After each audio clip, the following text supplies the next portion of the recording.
All right. Hello, everyone, and thank you for showing up today.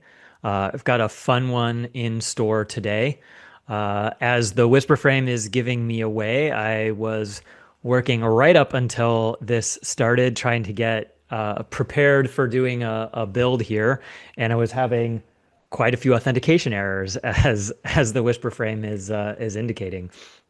So uh, today we're actually gonna build something almost from scratch, which is I haven't really attempted to do that on one of these yet because that's like a lot of extra pressure and it's hard. But we're gonna do that today. Um, so I'm gonna start with just kind of talking briefly about what we're gonna build, and then we're just gonna dive in because there's a lot of moving parts to get done here.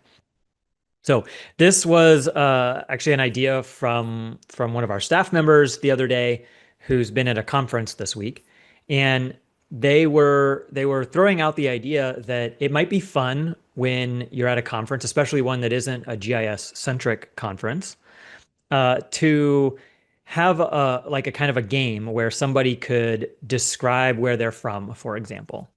And an AI would try to convert that in or interpret that and convert it into a location, get a point, and then put it on a map.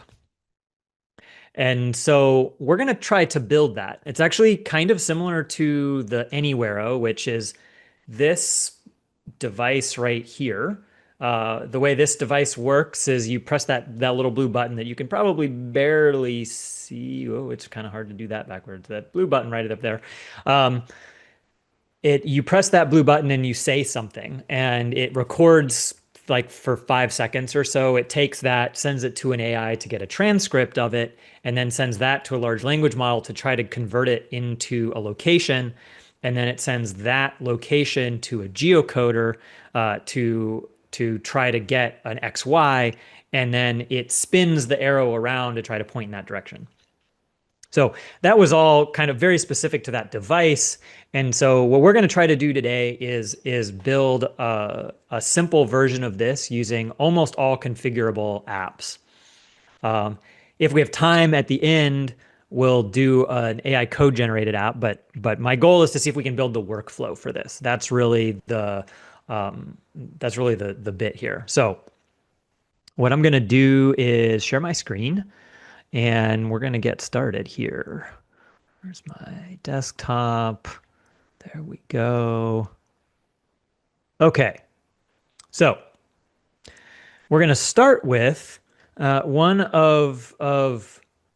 excuse me, one of my favorite but yet little known uses of Survey 123. So in order to build this, right, we're going to need a feature class or feature service, I should say, to hold this data, right? And we want to hold like the original request and maybe the AI converted version and then maybe the lat long, right? The geometry. And so to do that, I would need to go and create a feature service. But I I think that the best way to create a feature service is actually using Survey 123. And we could just do a blank survey because this is really simple. We're going to have like one input, a result, and then a geometry. Like it's really easy. So we could actually do a blank survey and do this in a few seconds. And that's probably the fastest way. But what we're going to do is we're going to use the assistant to do it just because that's a little bit more fun. And of course, it's AI powered, and why not at this point? So what this gives us is this gives us the ArcGIS Survey 123 assistant lets us in natural language describe what we're going to do. So what we're going to do here is um, we need, let's see, a form that accepts a generic description of a location, the uh, formal name of that location or address, and then the point geometry where that lives.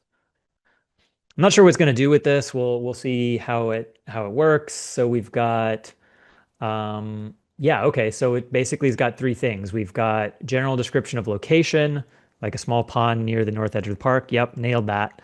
Although I will say that probably the AI is not going to be able to turn that into a real location. And then formal name like central library or the address, great. And then the precise location on the map. Okay, so that is pretty much what we're looking for here. It's trying to help me out to give me some other stuff, but I don't actually care about that in this case, right? We're basically just using this to generate the feature service. Like that's really the goal here.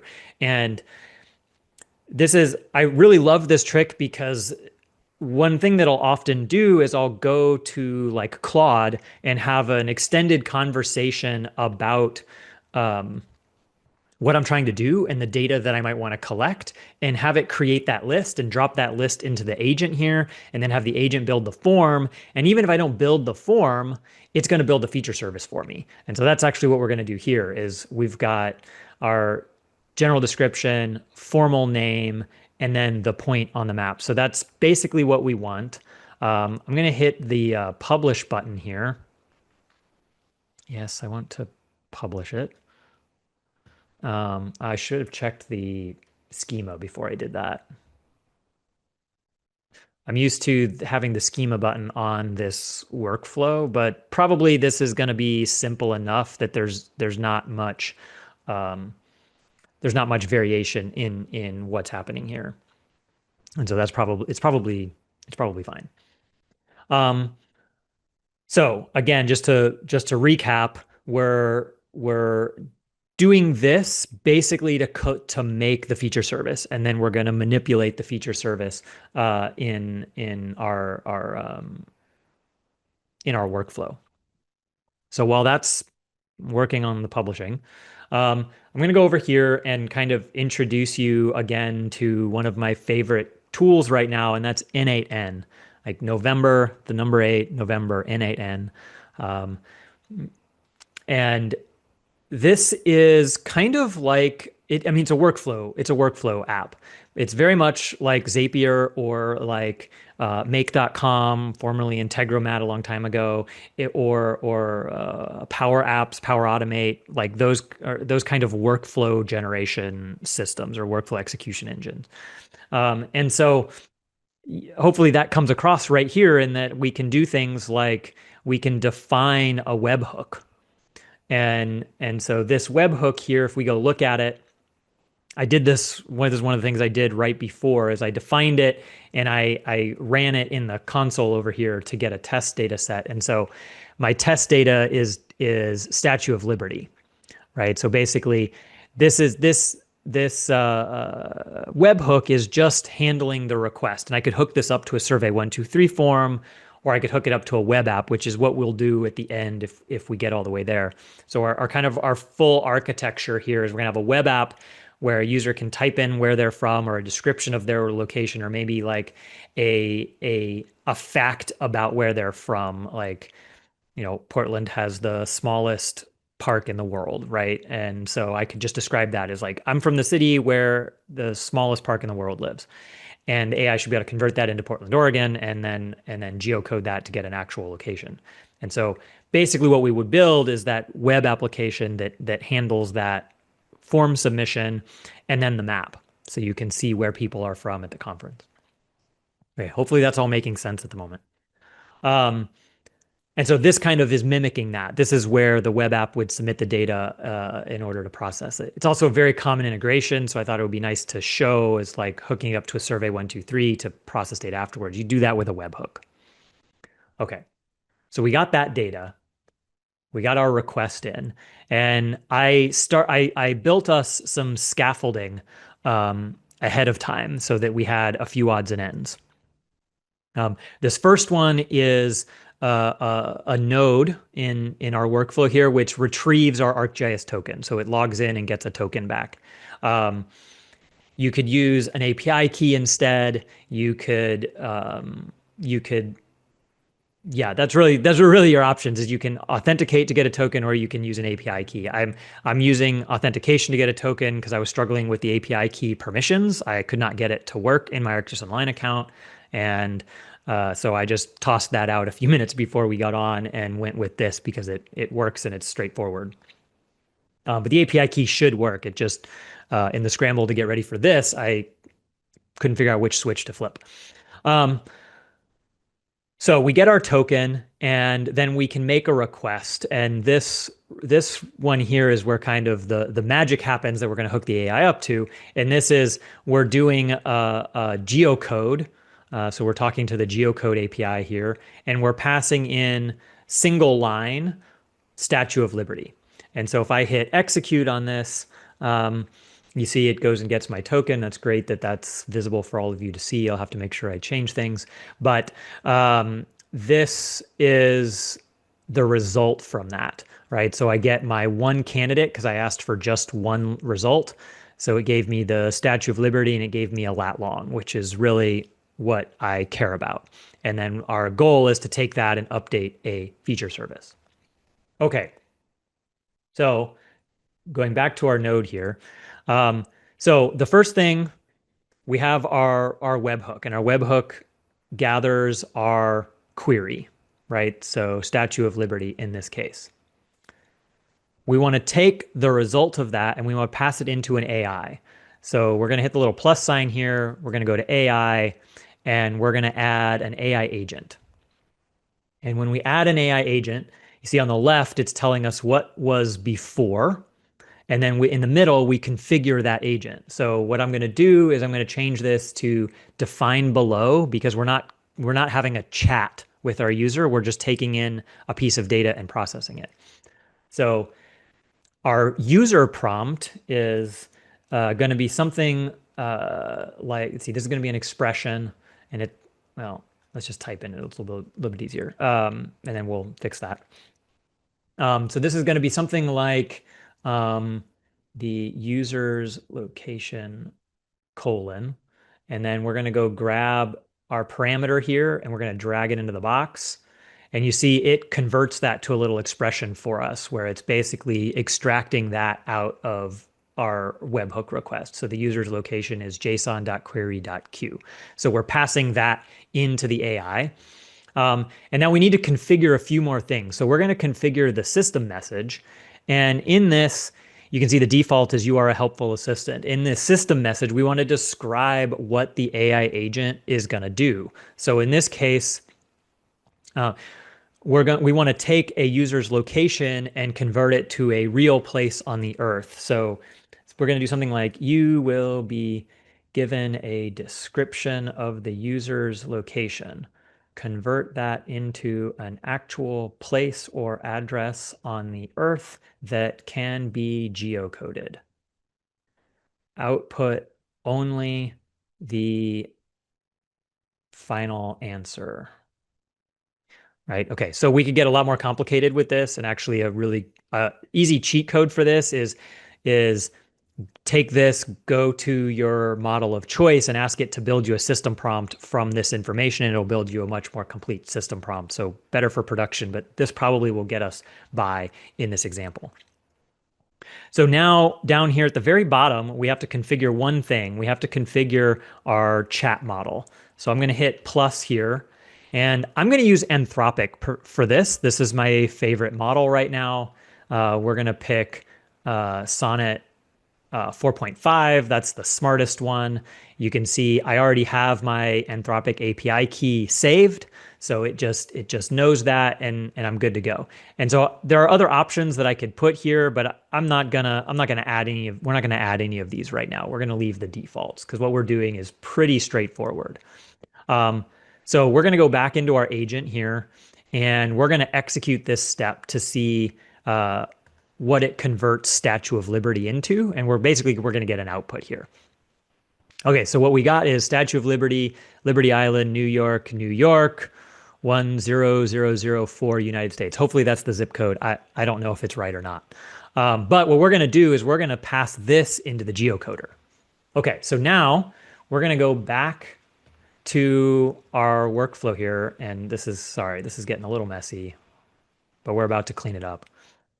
So I'm gonna once we do this processing from our agent, we need to get our token. So I'm gonna disconnect this. I'm gonna bring our token up here, and we're gonna connect it. So as soon as the AI agent is done, The next thing we're going to do is go get the token. I could have put this in front. It doesn't really matter. But the next thing we want to do is get the token.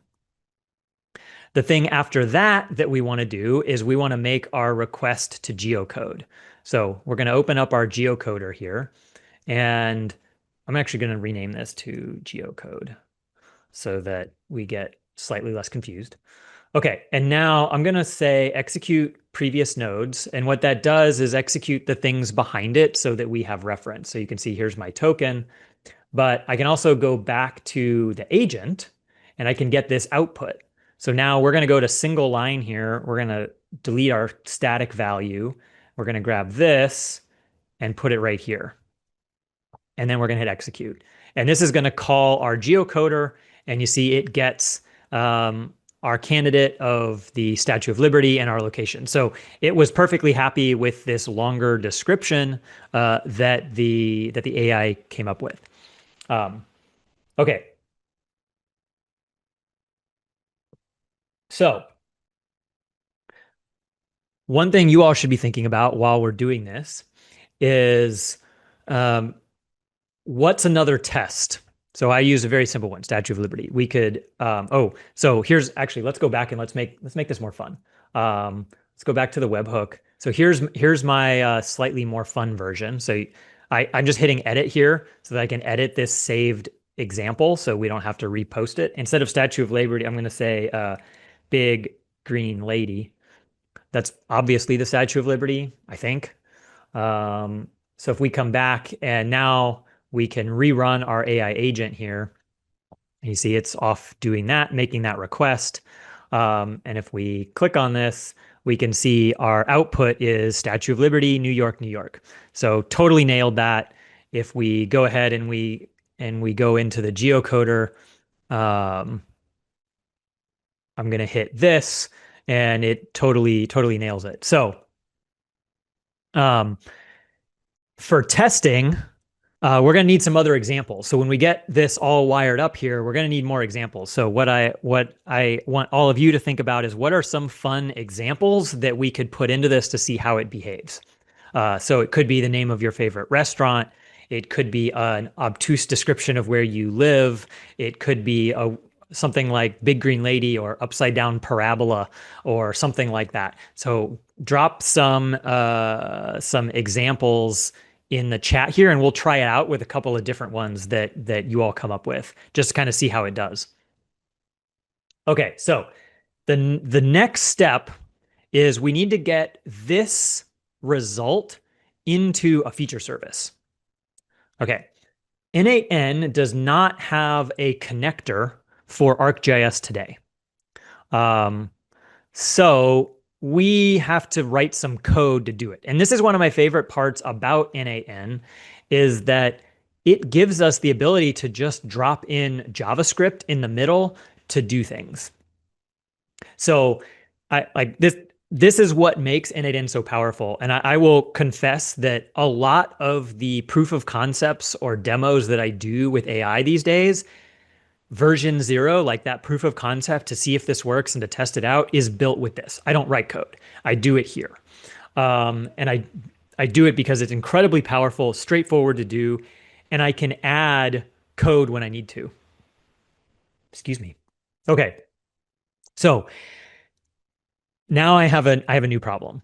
I have my candidate location, and I have way back at the beginning in the webhook, I have our request here our original request. In our AI agent, I have this output, like the final request. And then inside our geocode, I have the lat long. So I have these 3 pieces of information. And remember, these 3 pieces of information map to our survey here, our original location from the user, our formal address, and our final location or our geometry. And so what we want to do is we want to post that, we want to send that to our feature service. Okay, I don't actually remember all of the structure on how to do this. So this is where I lean on AI to help me. So In this case, what I did is I started on this ahead of time. So I went to Claude and I said, build me a JavaScript innate-in script that takes the location from the following previous result and generates a complete URL to submit the data to a feature service that I will add later. It needs to hold the original value, the computed value, and the location is the geometry. And then you'll notice I just pasted in uh, this example. I copied it right out of innate-in and I pasted it right into my Claude prompt, and then it built me the code. And this is going to be close. It's not going to be perfect because it doesn't have the right, exactly the right like field names like original and computed and stuff like that. But it did go ahead and it built me uh, the geometry, and it even understood to pull the spatial reference out, um, and to pull the candidate out and to pull the location out of the candidate. So it figured out how to map all of these things together here in this, create a whole feature object that has our geometry and then our two attributes, and make that an array. It has a placeholder where I can put my feature service, which we're going to go get here in a moment. And then it made that into a set of query parameters. It fixed the JSON. It even gave me a token component that I can map to our token. Uh, and then it created the complete URL, returning a JSON object that has that complete URL, the whole feature, and the location. So that gives me everything I need to pass this on to um, the next tool, which is just make this request and actually push this request off into our feature service. So we're going to go over here to our survey, and we're going to see if I remember how to get to all of the things here. So over in Collaborate, we have here's our survey. It is not shared, so it is only for me right now. So what we want to do is we want to change this to who can submit. We want to make this public. And what can submitters do? They can only add new records, and that's probably good enough. Allow multiple submissions. Yeah, so we're going to hit save.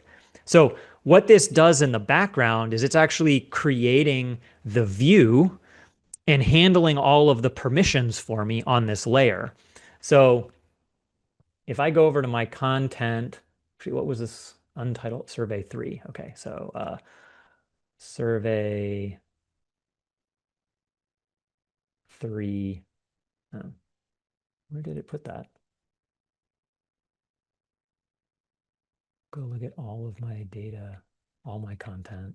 Where did survey 3 go? Okay, there's survey 3. So survey 3, we have, here we go. So this one is our form. And this is publicly accessible. If we look at the sharing permissions for this, this is currently shared public. And if we go look at the settings for this thing, it's enabled for public data collection and is basically set up to enable submitting information through Survey 123. So it handled all of that, all of the setting of the permissions for me. So what I'm going to do is I'm going to copy this URL, and we're going to go back over to Claude, and we're going to say the feature service URL is, and we're going to give it that, and it is /0. If we go look at, we have only one layer here, so this is our /0. And what we're going to do is we're going to open this up so we can see the fields. And so here are two field names. So we're going to grab those two field names. We're going to go over to Claude, and we're going to say, so we did that, and our field names are, and we're going to paste those in. And we're just going to hit run.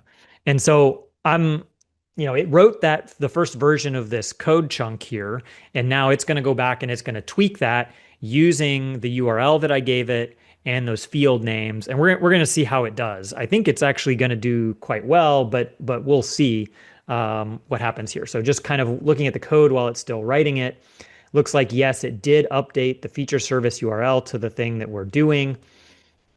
It took out the token, which is fine because I think we don't actually need it, right? We made it public for Survey 123 submission. So sending data to it is public. And then it updated our two attributes here with the original value and the computed value. So we're going to have to figure out how to map these to their correct sources, but that's fine. Um, yeah, so that is pretty good. So we're going to copy this. And now we're going to go over to our workflow and we're going to delete that code. We're going to paste that in here. And now there's a couple of things that we have to fix. So the first thing is these things here are not correct. So instead of the original, so general description of the location, so that's our original piece of information, that comes from here. So we're going to go back to that and drag it right there. And you see it figured out what that code is, so I don't have to remember what the syntax is. And then our formal name, we're going to use what the AI came out with, which is that. So we're just going to delete that.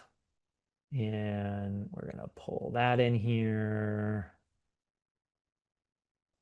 And that should take care of it. So what we're going to do is we're going to hit execute and see what happens. And of course, it didn't work. Line 5. Cannot read properties of undefined reading candidates. Oh, okay, cool. Um, geocode candidates.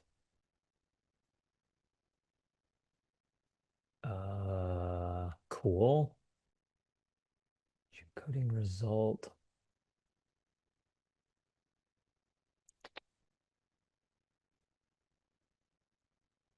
Okay, so it's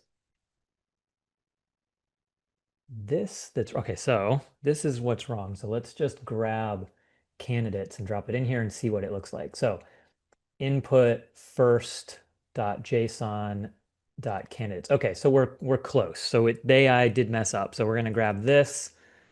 We're gonna put this right here. So that's our geocoding result. That should be this whole object. And then we've got dot candidates, um, which is that. Oops, left a dot behind. So that should take care of getting to candidates. And location is within that. And then spatial reference. Okay, this is not, I think this is not 0 though. I think this is just candidates and dot spatial reference. We took care of that in first. So let's just see what happens. Oh, okay. So this URL search params, that's actually a JavaScript server API component. I don't want to fix this myself. So I'm going to copy all of this code. I'm going to go back to Claude. I'm going to say, here is the updated code. I fixed a few things. And yes, this is really how I talk to AI. But I'm getting an error that says URL search params is not defined. And I believe that the fix is you just do it manually and you fix the escaping. So let's see what it does here. Manually builds the query string. So it looks like it's basically, yeah, encode URI. So it's using this to encode it and then building that query string and sticking it on there. So that looks pretty good. So I think that's going to work. It kept our changes up here. So that looks okay. So we hit copy, bring that back, paste that in. Let's run that. Yep. All right. So it made our whole URL. and it's giving us kind of all of the different pieces that we're using here. So what that means is we can go back out here and we're going to add a new step on it that is an HTTP request. We're going to grab that and we're going to do a get on this URL, and that's all we're going to do. And we're going to hit, actually, I think it has to be, yeah, I think it has to be a post, send that. And there it is. So that result, this is telling us that this result was added successfully. So in theory, if we go back to our survey 123 and we look at data, then what we have over here is a map. We have our big green lady, Statue of Liberty. And if we zoom in, we have our point, and that looks like that is the Statue of Liberty. So it's off a little bit, but pretty much made it, pretty much did it, right? So that workflow is basically getting us from description all the way to submission into our feature service. All right, so you can imagine if you were hooking this up to a survey 123 form or doing something like that, you could do query other services. You could pull data together. You could pull other systems, pull that data together, and then save it all in a feature service at the end. And you can trigger that from almost anything, which is part of the power here. So I'm going to save this. We got one sample, glass pyramid. So I'm going to copy glass pyramid. We're going to copy that. We're going to rerun our webhook here with that just for fun. Thanks, Dad, for participating and playing my reindeer games. I'm going to paste that in here. Glass pyramid, save, go back out. We don't need this thing over here. I'm just going to save my whole workflow again. And I'm just going to say, if I come all the way over here and I click run, then it's going to run this whole segment. So it's going to the AI, sends it glass pyramid. It came up with something. See, our output is Louvre Pyramid in Paris, France. Our geocode output, that I don't know if that's the address of the Louvre. That's it. That's right. Okay, great. So just for fun over here, if we refresh this, we should have two records now. Yep, there's our glass pyramid. And that seems not where that's not at all where the Louvre is. So it got it partially right, but the geocoder didn't get there. So I think what that means is we probably would want to fine tune our prompt to deliver this formal name in a cleaner way. Because I think if we go back over here and we look at this geocode call, it sent this whole thing to it. And I bet if we just sent Louvre Pyramid Paris, France, I bet it would have gotten the geocode probably would have gotten it correct. So this is a really good thing that happened because this is often what you do when you're using an AI in a workflow like this is you have to spend some time refining the prompt, right? And this prompt is pretty weak. Like I didn't put a lot of effort into this prompt here. So this is often what you have to do is you have to refine this prompt to get better answers for what you're trying to do. And the more sample data you have, the easier it is to find weird errors like this. So I think probably the next step I would take here is I would expand this by going to Claude and making that longer and filling that in. And then I would also I would probably look at returning structured output. So you have this checkbox right here, require specific output format. And when you do that, you can define a JSON structure that you want the AI to return. And then you basically define a secondary AI to clean it up in case the AI messes up. Because a lot of times when the AI returns JSON, it will get the quotes wrong or something like that. Now, both OpenAI and Anthropic have modes that try to make that better, but N8N has an additional mode on top of that to try to make that even better.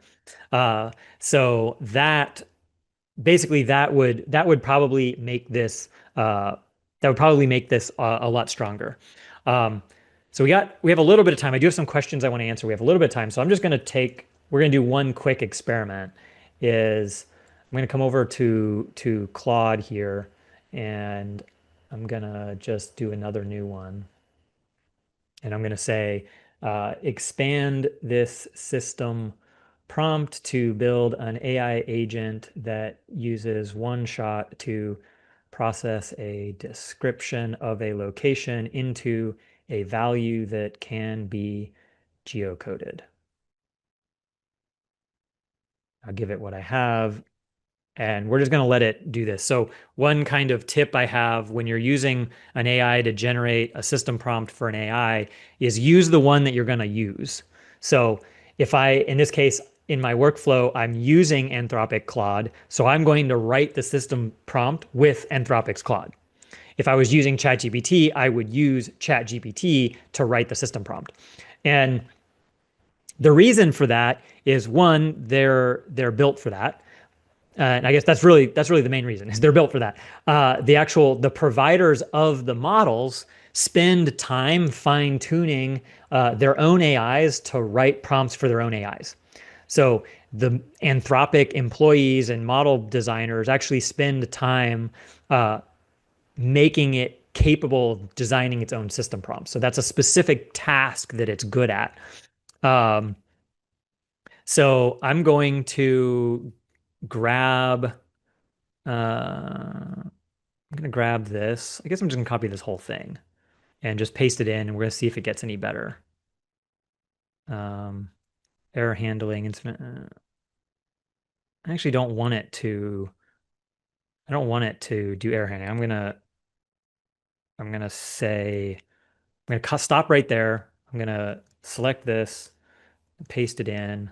I'm gonna switch this to an expression just to make it bigger so that you all can see it while I'm editing it. So for error handling, I'm gonna say just make up something fun that is in the right vibe, right? Because I actually don't want it to error out in this case. I think in a real production system, I would want it to error out, but I don't want to make the workflow so complicated right now. So we're just gonna do that. I'm gonna let's just execute it and see what it does for glass pyramid now with our bigger system prompt. All right, right, much shorter, more concise answer. So let's go back. We'll go back, save that, run the whole thing, and see kind of what it does the second time. So refresh. We should have a second one right here. Ah, yes, that looks much better. And yep, that's pretty much it right there. So, so a little refinement on the prompt, and we got a lot better accuracy, right? So then the more data you have to test and verify this, the more likely you are to find those edge cases and refine that prompt better. But notice we're not retraining anything, right? We're not doing anything really super complicated. We're just refining our system prompt in our agent here. Okay, so buried Cadillacs. Okay, I'm gonna put that in while I look at the next question here. So we're gonna come over. I'm gonna put this in buried Cadillacs. Whoops, that didn't work. Apparently, I have the wrong thing in my clipboard. Okay, buried Cadillacs. Okay, save. Da, da, da, da. Run. Okay. While that's running, from Chad, how would you limit this to return or restrict based on mode of travel, car only, glass pyramid only in USA? Yeah. So you've got a couple of things you can do. One is I would adjust the system prompt here so that I was telling it like, oh, we're talking specifically about this town or this country, the United States, etc. And the reason I do that is that helps narrow down the focus of the large language model. So it'll actually be kind of smarter. It's like telling it that it's a expert at Python before asking a Python question, versus telling it that it's a five-star Michelin chef and then asking it a Python question, right? You kind of light up different sections of the large language model's kind of internal brain. So giving it that information, the system prompt will help with the output. The other thing you can do is in our, because we're using the ArcGIS Geocode API, and there's a bunch of other parameters. If we go, I used to have this open. Yeah, find address candidates. There's a bunch of other parameters in here. So we can do something like specify a city or a region, and the geocoder itself will then restrict the search within that area. So that's actually a really good point because that helps a lot. It helps the geocoder a lot be more accurate is if you can narrow it down with an extra piece of information. Like I know this is in Oregon, for example. You can get a lot of extra information or sorry, more accurate information from the geocoder if you limit what it's doing. So there's a couple of ways you can handle that.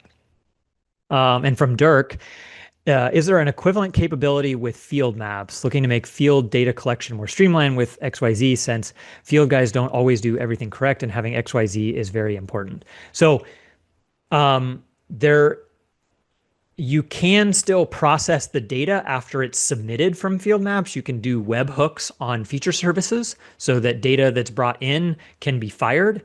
Because field maps can go offline and can bring back like a whole chunk of data at once.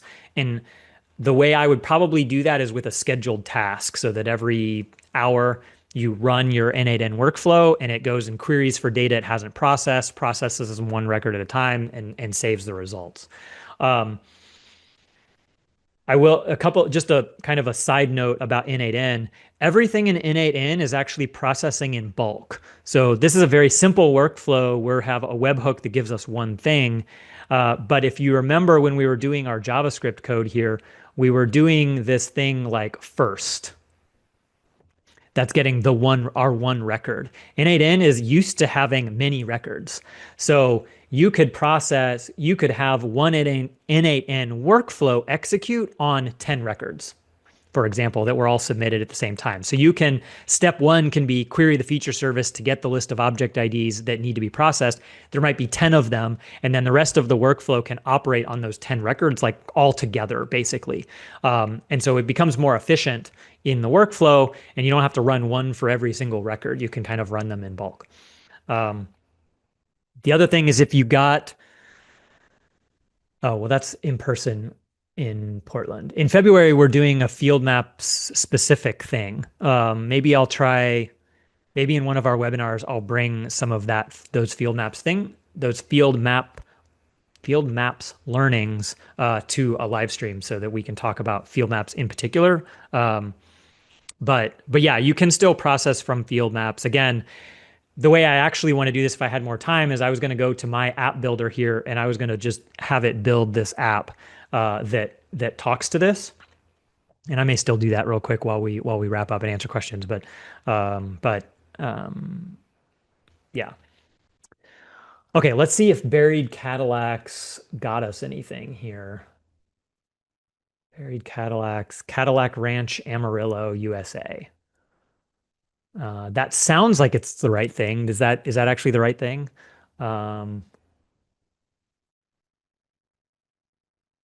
Cadillac Ranch gift. Are there buried Cadillacs here somewhere in this imagery that I can't see because there's this red tint over it? Are those look like? Hmm. Okay, well, is that the right place? That's the right place. Okay, cool. All right, awesome. So it did work. So we got a much better result from this too, right? Cadillac Ranch, Amarillo, Texas, USA. So we got a much better answer after we refined our system prompt. Okay.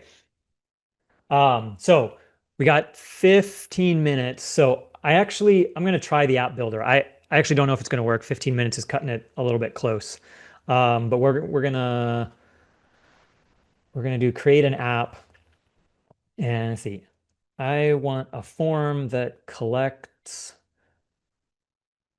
a description of a location from a person and submits it to a webhook.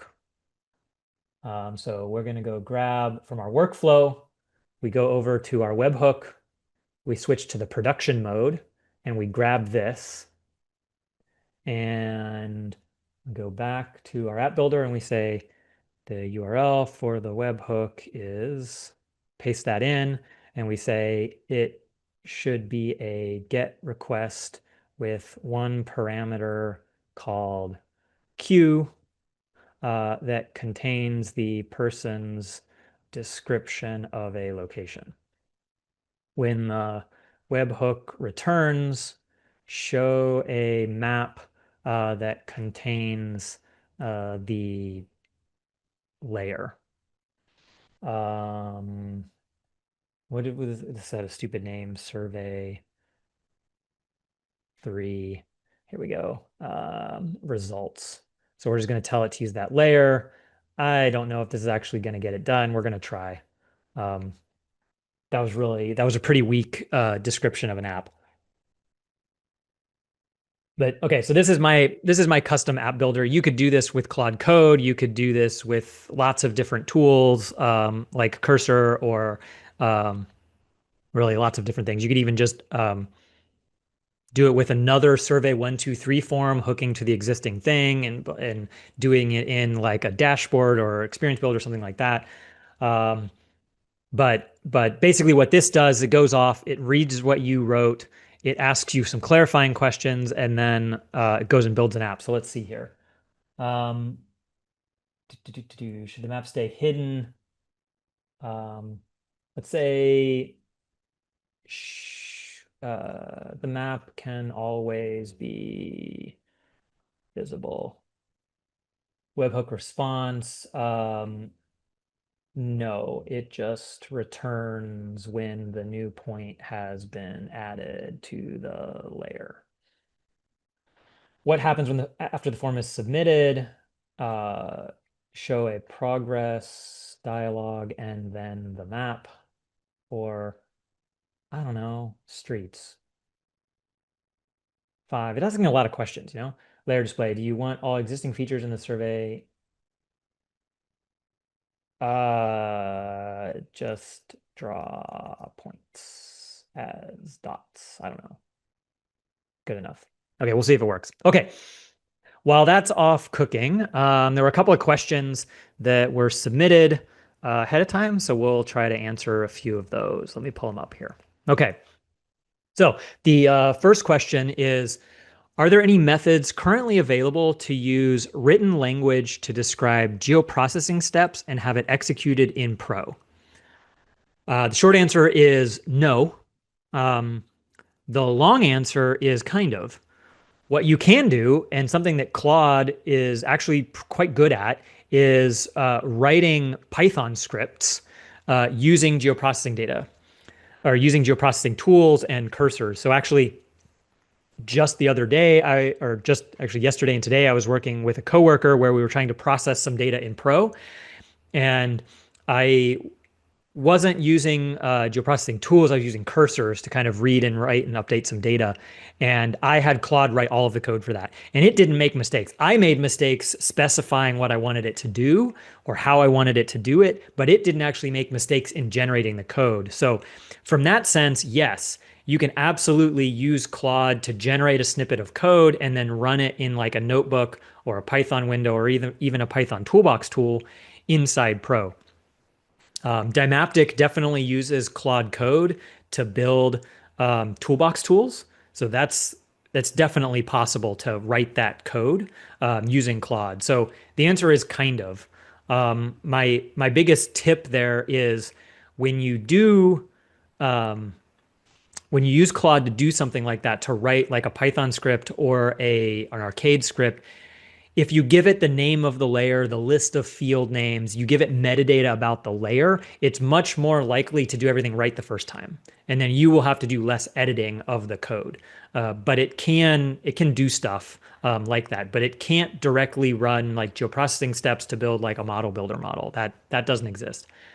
Esri does have an AI thing. I think you have to enable it, but you can right click when you're building a model builder model. You can right click on a tool, and it will suggest the next tool that might be useful based on what it looks like you're trying to do.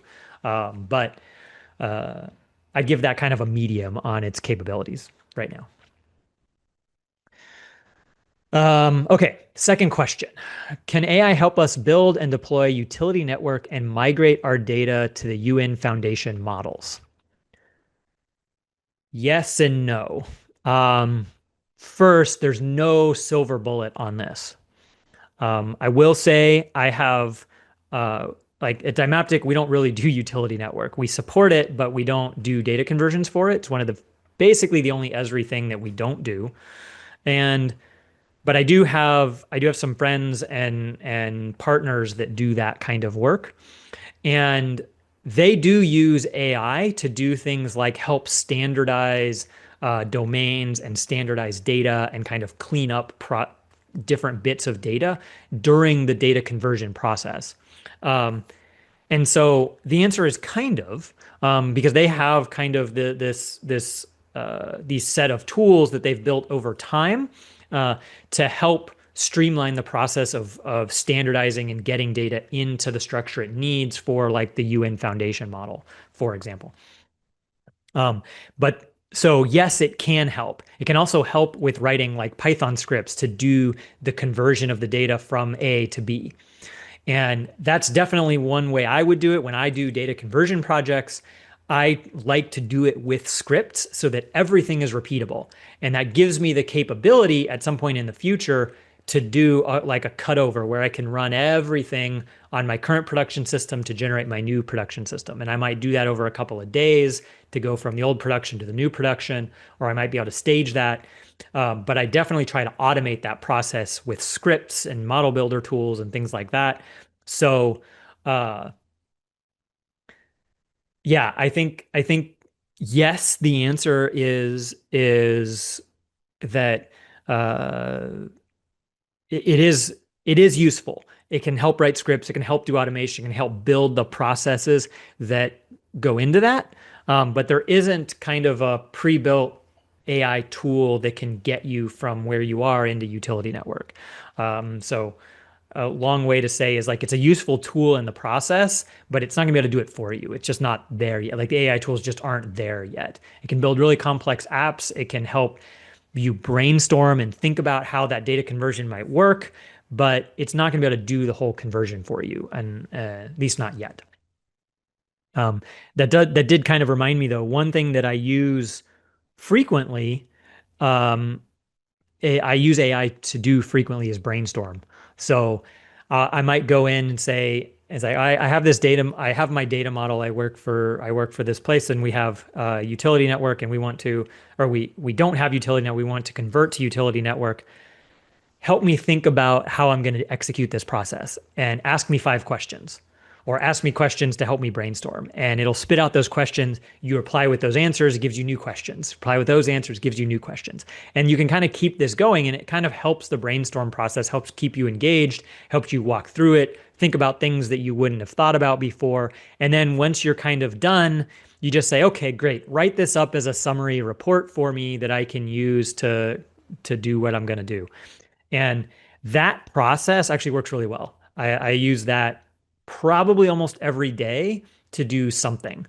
And I like it because it keeps my critical thinking going, but it acts like a coworker or a person that's gonna question my decisions or think about things in different ways, and help ask questions to get me to think more critically about it.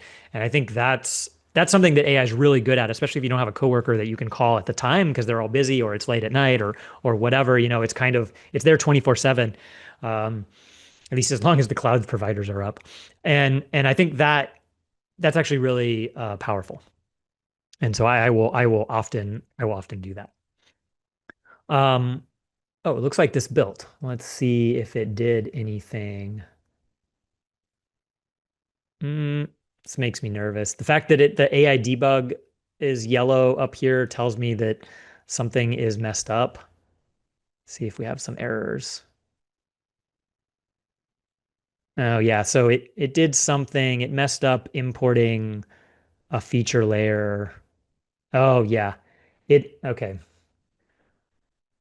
This is kind of a problem in my app builder. It's a problem anytime you use an AI to build in the ArcGIS JavaScript SDK is you get this error multiple define. And it's because it got confused about what version of the JavaScript SDK it's using. That's what's happened. I actually have worked really hard to get this to work on 4.33 specifically. It's fine-tuned and ragged and all kinds of things to be better at this specific version, but it still does this every once in a while. Say, well, maybe 1 in 10 times it does this right now. I'm not gonna try to fix this live because it's usually very simple, but it usually takes like 15 minutes to find the problem. So I'm not gonna try to fix it. Uh, but I kind of wonder if this is gonna work. Um, so let's see.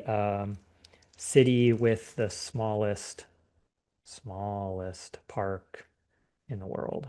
See if this actually works. I don't. Oh, whoops. I forgot to turn this on. Save, activate, got it. Uh, I actually don't think this is gonna work. Um, City with the smallest park in the world. So then what we can do is we can go over the workflow. We can go to executions.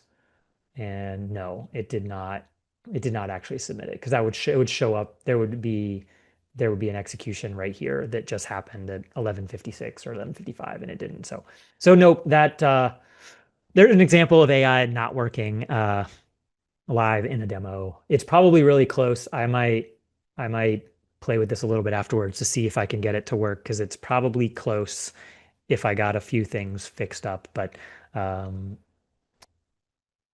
but not quite. Okay, just a couple minutes, so we'll try to get through another question or two here. So, um, have you ever trained a pixel or object detection model for imagery in ArcGIS Pro? In ArcGIS Pro, I've never trained one from scratch. What I have done is fine-tuned existing ones for specific tasks. So uh, if I used I don't know, I was trying to identify cars in parking lots or something like that, and the default model for cars in parking lots wasn't doing what I wanted, then I have fine-tuned them. So if you go to the Living Atlas and you search for DLPK, which stands for Deep Learning Package in ArcGIS, then you'll get a set of predefined models that do extraction. So, for example, there's building footprints, roads, ships, land cover, and even car detection. So these provide good starting points. You can fine tune these. So for example, if I wanted to detect cars and I took this one, downloaded it, ran it, let's say in Portland, it doesn't do as well as I wanted it to, but I had some data already. Like I had manually extracted some cars or used other ways to get tagged imagery. Um, I could fine tune this model to do a better job. And so that can be super useful. The caveat that I'll say here is that there is this new, I call it new, it's not new, it's been around, but they're getting better every couple of months. This new kind of class of model called segment anything. And the segment anything model, this is an open source model provided by Facebook/Meta. And what it does is it allows you to describe what you want to extract from an image. So you can say, I want to extract all of the cars, and it isn't trained specifically to do car detection. It's just trained on millions of images that contain things, and it understands from the language you described what it should extract. And so it's kind of a hybrid between a large language model and an image extraction or object detection model. And this is where I almost always start if I need to do something, because if there's an existing one that might be better, but these segment anything models are really good. And so As they get better and better, I think the need for specifically trained models is actually going to go down. So we're going to have less specific models in the future, and we're going to have more things like segment anything. And we're also going to get to the point where large language models themselves can do that type of extraction. And I think it's going to get less and less useful to have these specific models over time, not like tomorrow, but over time. All right. It is now the top of the hour. And so I am going to stop here. I didn't get through all the questions, so I will save the last couple that I didn't get through for next time. Um, and I want to thank you all for coming. This one was fun, even though I didn't get the app to work at the end. It was still great building that workflow. And thank you all for coming. And I'll see you in the next one in a few weeks at the beginning of December. So thank you all.